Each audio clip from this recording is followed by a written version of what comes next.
Сега од прилика се е јасно, во рацете го имаме календарот и нова година ќе ја дочекаме без Никола Груевски во главната фотелја на Илинденска.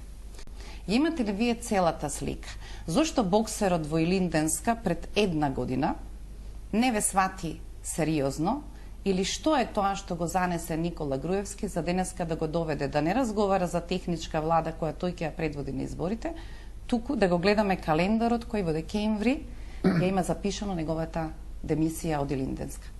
Одговорот на прашањето кое што го поставивте, можам само да го дефинирам како карактерното однесување на Груевски. Човек кој што живее таму далеко во облаците, типично автократски, не сваќајќи дека нешто е сериозно во моментот, а впрочем и што и да е, тој така поставен во општеството, ќе го издржи, ќе го изменаџира, што секако потврдува она што цело време го кажуваме за начинот на владење во Република Македонија и автократското поставување на Никола Груевски.